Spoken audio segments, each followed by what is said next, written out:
And moving on to other items to consider. Request an estimate of building permit fees from your building department in advance. Majority of building department fees are based on the value of the construction.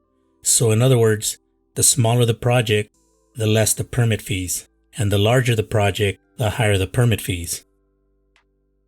Development impact fees such as police, fire, traffic, sewer, to mention a few, are often significant, and such fees can be a defining factor in terms of cost.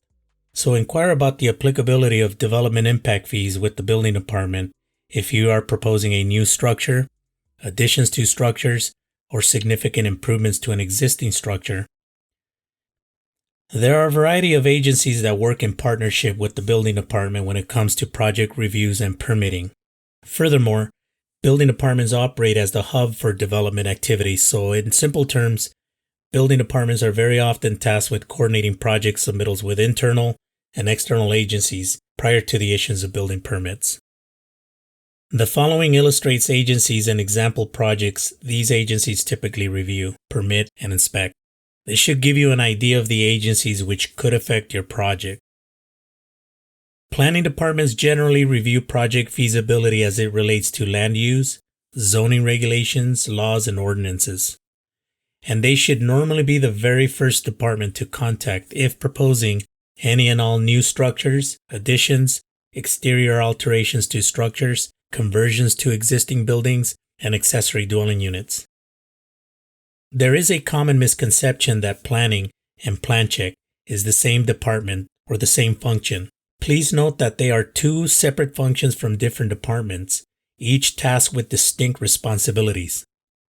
Plan check, also known as building plan check, is a function under the umbrella of the building department. And building departments process, review, and issue building permits for all types of work that are not exempt from building permits.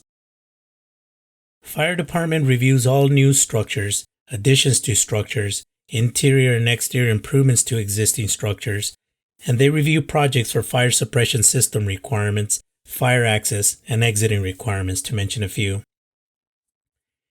In reference to additions and interior alterations to buildings, many agencies have local fire sprinkler ordinances that require the installation of fire sprinklers in unsprinklered buildings if the addition and/or alteration exceeds a specified quantity. It is worth checking on fire sprinkler requirements before embarking on your project. Public Works Engineering Department normally reviews projects which affect the public right-of-way, such as driveways, stormwater, and in some occasions, utility tie-ins. And the types of projects they review are all new structures, substantial improvements to structures, additions, conversion of existing structures, and grading work. The Environmental Health Department encompasses several departments, and here are examples of the projects this agency usually reviews. Installation of sewer septic systems and water wells, facilities storing hazardous materials such as automobile repairs, refrigeration facilities, fertilizer warehouses, food service facilities such as restaurants and retails, lodging facilities such as hotels, motels, bed and breakfast facilities, daycare and adult care facilities, jails and juvenile correction facilities, beauty shops, tattoo facilities, and medical facilities. Air pollution districts are also involved in the review and permitting of projects. This agency normally is involved with projects producing air pollutants into the atmosphere such as demolition of structures, gas station tanks, spray paint booths, to mention a few. Utility agencies such as the local sanitary sewer, electrical utility company, and water company are referred projects which typically include all new structures, additions to structures, and substantial improvements to existing structures.